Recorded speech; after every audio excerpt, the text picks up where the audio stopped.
The first thing Maya noticed about Brookfield High was how loud silence could be.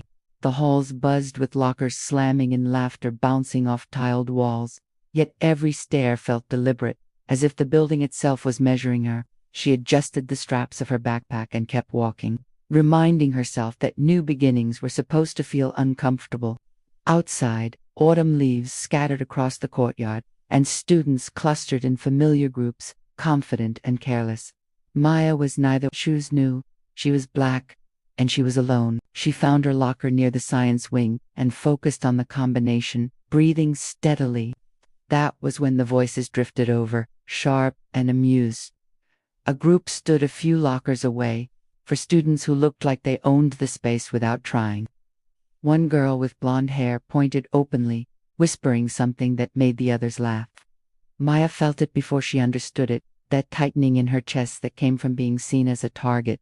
"Hey," the blonde girl called out, her tone falsely playful. "You lost or something?" Maya turned slowly. "No," she said, calm, measured. "I'm right where I need to be." That should have been the end of it. It never was.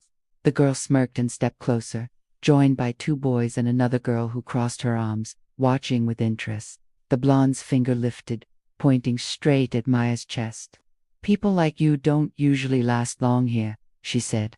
"This school has standards." The word standards hung in the air, heavy with meaning. Nearby students pretended not to listen, eyes flicking away while their bodies stayed rooted. Maya felt heat rise in her face, not from shame, but from anger carefully contained. She thought of her mother's voice that morning, reminding her to keep her head high, to remember who she was. "I'm here to learn," Maya replied. "Same as everyone else." One of the boys laughed, loud and ugly. "Sure you are. Maybe you should try another place. Somewhere more fitting." The second girl, dark-haired and silent until now, rolled her eyes but said nothing. The blonde leaned in closer, lowering her voice as if sharing a secret. "Do yourself a favor and get lost." For a moment, Maya considered walking away. It would be easier. She had done it before, swallowed words, survived days by shrinking herself.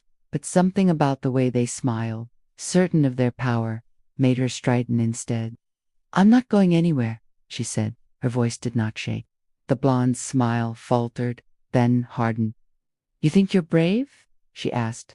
"You think you belong here?" Before Maya could answer, a new voice cut through the tension. "Is there a problem?" Everyone turned. The teacher stood a few steps away, brows furrowed, eyes sharp. The group scattered instantly, muttering excuses, laughter evaporating.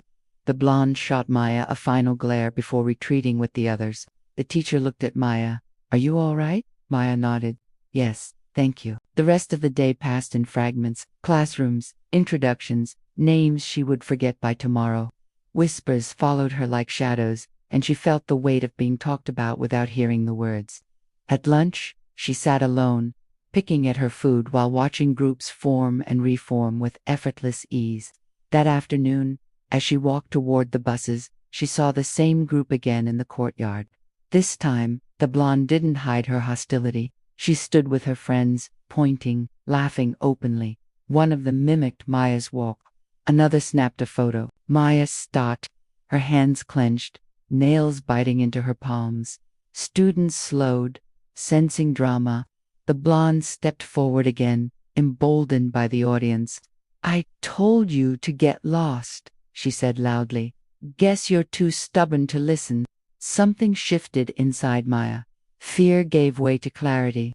She took a step forward, meeting the girl's gaze. "You don't get to decide where I belong," she said. "And you don't get to talk to me like that."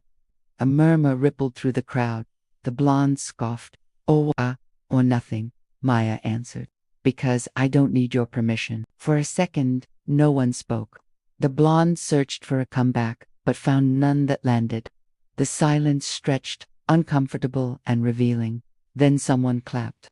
A single, hesitant sound, followed by another. A few students stepped closer, standing near Maya instead of behind the bullies. The dark-haired girl from the group looked uneasy. She shifted, then spoke quietly. "This is stupid," she said. "Let's go." The blonde hesitated, pride battling awareness, then turned away. The group dispersed, their power diminished by the simple act of being seen. As the buses arrived, Maya felt her heart racing. She had no illusion that things would magically improve. Tomorrow would bring new tests, new whispers. But as she boarded her bus, she noticed a girl from her math class smile at her, tentative but kind. Maya smiled back. It was small, but it was real. She took a seat by the window, watching the school shrink behind her as the bus pulled away. The day had tried to tell her she did not belong. She had answered in her own voice. At home that evening, she told her mother everything, to pointing, the words, the moment she stood her ground. Her mother listened, eyes steady, then pulled her into a hug. "I'm proud of you," she said. "Not because you fought back, but because you knew your worth." That night, lying in bed, Maya replayed the day. The fear, the anger, the unexpected support. She realized something important. Bullies relied on silence, on the belief that no one would challenge them.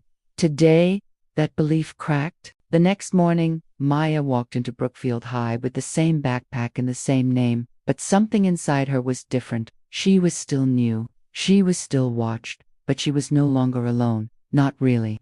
In the hallway, the blonde girl glanced at her, then looked away. No words followed. Maya opened her locker and smiled to herself.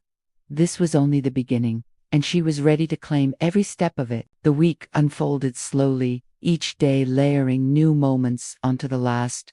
In English class, discussions circled around courage and character, themes that felt uncomfortably personal. Maya spoke when called upon, choosing her words with care, noticing how a few heads nodded in agreement. During group work, a boy named Lucas asked if she wanted to partner up, his tone casual, unforced. It surprised her how much that mattered. Not everything softened. Notes appeared in her locker, anonymous and cruel, mocking her hair, her voice, her presence. Maya tore them up, refusing to carry them home.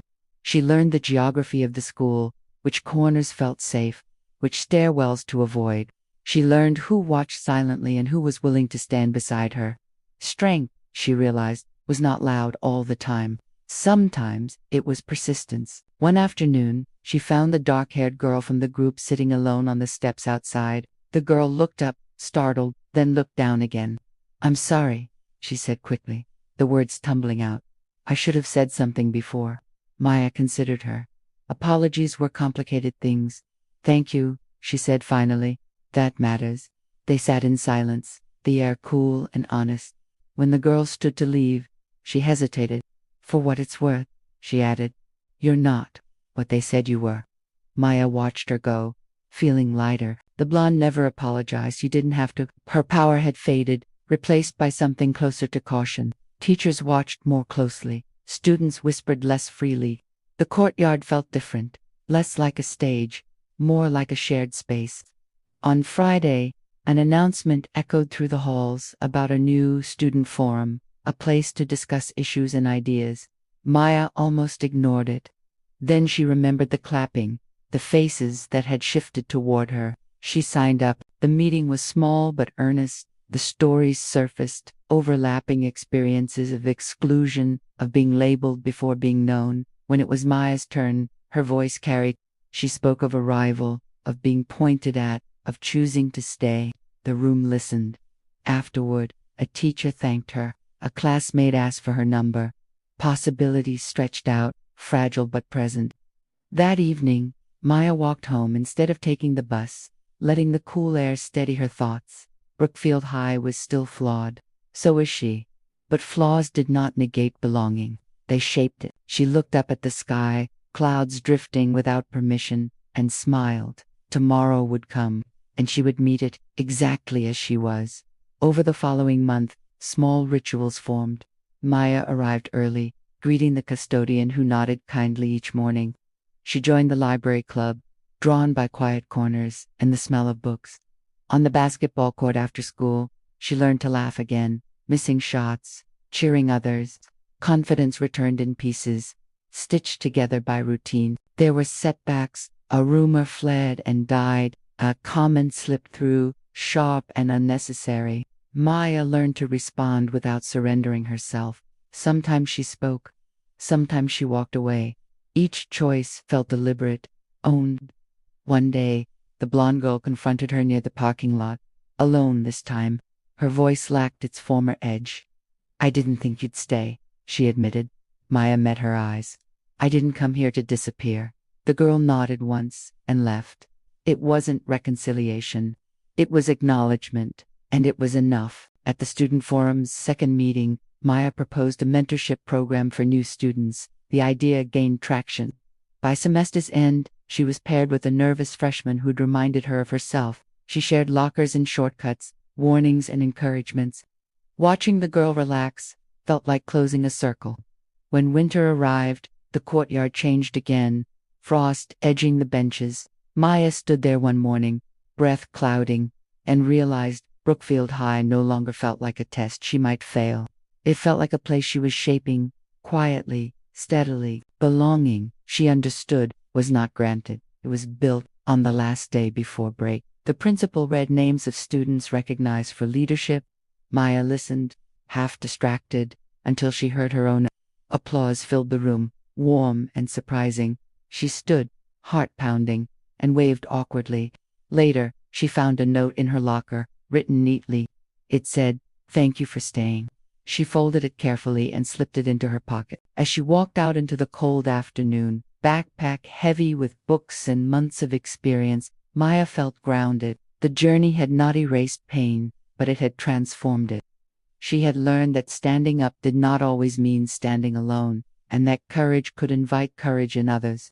She headed home, already thinking of what she would build next. That night, snow fell softly as Maya planned tomorrow with calm, courage, patience, resilience, kindness, curiosity, growth, learning, listening, speaking, caring, helping, building, belonging, hope, purpose, clarity, strength, grace, focus, balance, resolve, gratitude, trust. That night, snow fell softly as Maya planned tomorrow with calm, courage, patience, resilience, kindness, curiosity, growth, learning, listening, speaking, caring, helping, building, belonging, hope, purpose, clarity, strength, grace, focus, balance, resolve, gratitude, trust. That night, snow fell softly as Maya planned tomorrow with calm, courage, patience, resilience, kindness, curiosity, growth, learning, listening, speaking, caring, helping, building, belonging, hope, purpose, clarity, strength, grace, focus, balance, resolve, gratitude, trust.